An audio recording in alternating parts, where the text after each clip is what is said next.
Middle east में दिन ब दिन हालात खराब होते जा रहे हैं। ईरान ने मंगलवार 1 अक्टूबर 2024 को इजरायल पर दर्जनों मिसाइल दागे। इजरायली सेना ने बताया कि ईरान ने 180 प्लस मिसाइलें दागे हैं।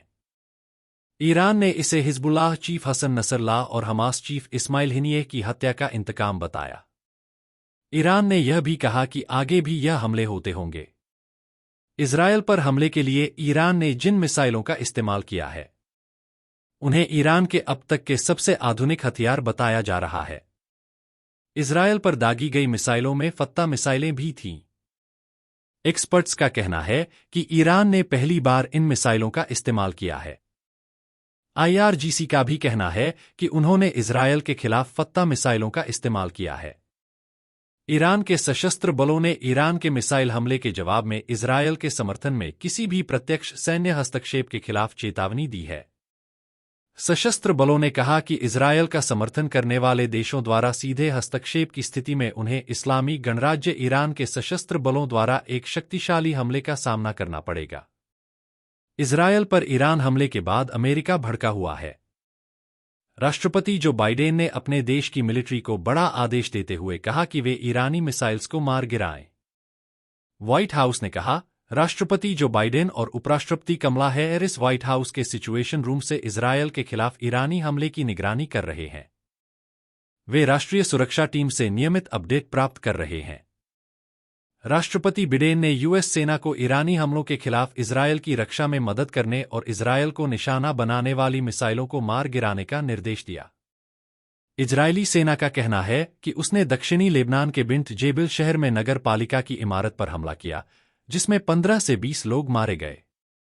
सेना ने दावा किया कि मारे गए लोग हिजबुल्लाह लड़ाके थे और इमारत का इस्तेमाल हथियार रखने के लिए किया जाता था।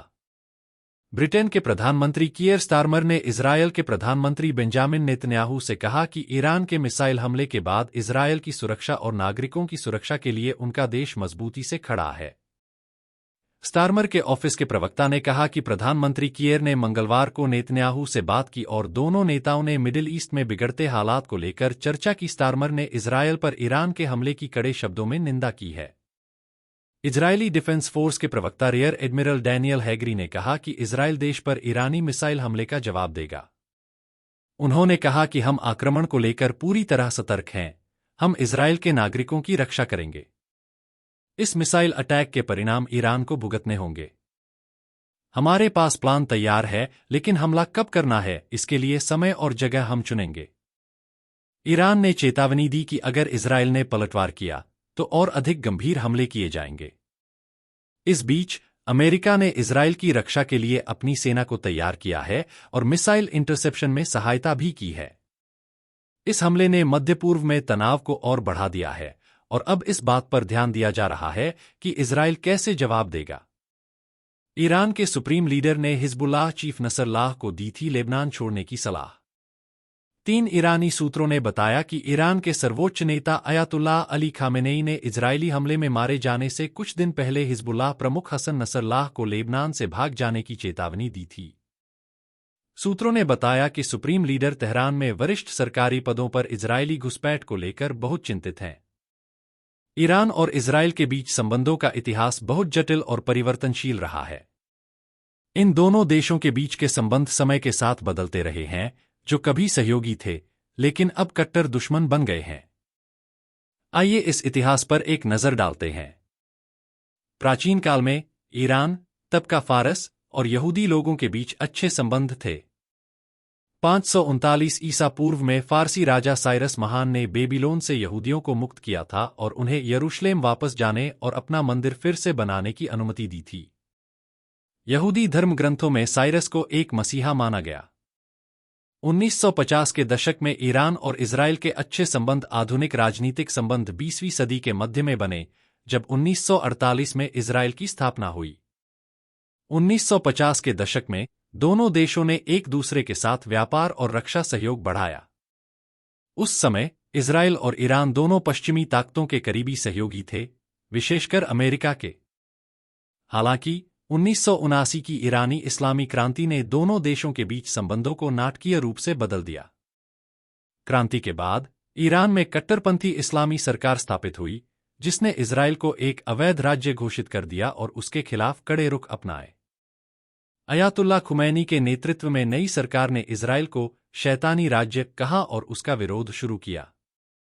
इसके बाद से ईरान और इजराइल के बीच संबंध शत्रुतापूर्ण हो गए। ईरान ने इजराइल विरोधी समूहों जैसे कि हिजबुल्लाह लेबनान में और हमास फिलिस्तीन में को समर्थन देना शुरू कर दिया।